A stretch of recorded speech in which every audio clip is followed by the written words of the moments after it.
Did you know, in Edgar Allan Poe's 40 years of life, he only ever wrote one novel? And here it is, the narrative of Arthur Gordon Pym of Nantucket. After it was published, it would go on to inspire several other authors you may recognize, and it came to life in the darkest way. Let's get into it. The narrative of Arthur Gordon Pym of Nantucket follows the protagonist, Arthur Gordon Pym, on a wild seafaring adventure. He stows away on a whaling ship that his friend Augustus works on. While stowing away, Arthur finds out that there's been a mutiny on the ship, and many of the crew members have been killed or thrown overboard. His friend Augustus has survived. Augustus and Arthur then befriend one of the mutineers, Dirk Peters. They plan to overthrow the mutineers who have become violent and dangerous to each other. The three men take control of the ship and send all the mutineers overboard except for one, Richard Parker. He is saved since the ship requires at least 4 people to keep it afloat. Then a storm hits. The 4 survivors tie themselves to the mast to stay afloat.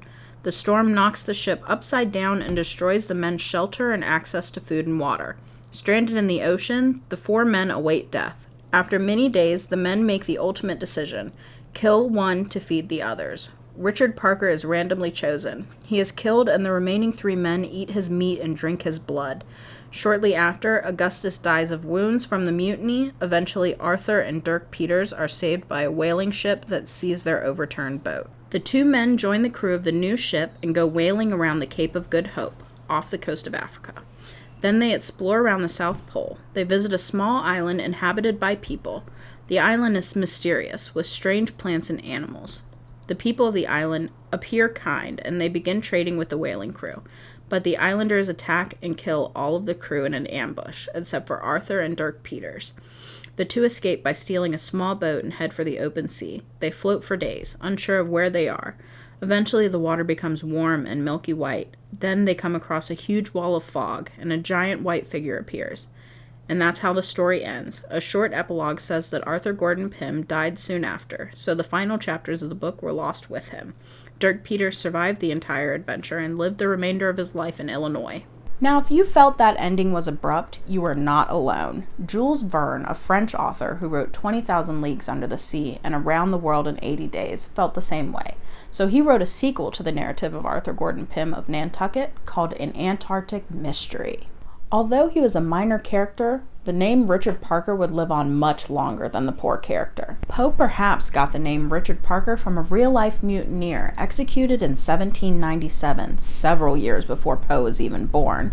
He was an English navyman, and he took advantage of a mutiny on his ship, quickly rising to power and taking over other ships and crews. He created a blockade of the River Thames before he was captured and executed. There's another reason the name Richard Parker might sound familiar to you. In a much more recent book, The Life of Pi by Jan Martel, a young boy named Pi escapes a shipwreck on a lifeboat. The only issue is he has to share it with a tiger. That tiger's name? Richard Parker.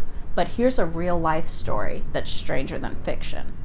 On May 19th, 1884, 46 years after Poe published the narrative of Arthur Gordon Pym of Nantucket, 4 men set sail on the Atlantic in a yacht. During the journey, their boat sank, and they escaped on a life raft. There, with no end in sight and no saviors coming, they decided to follow the custom of the sea and eat their youngest and sickest person. That boy's name was Richard Parker. In the darkest way possible, Poe's story came to life. And an unfortunate death. Well, thanks for watching. If you want to know anything else about Poe or Arthur Gordon Pym, just stop on by to poemuseum.org or visit our Patreon or just come through.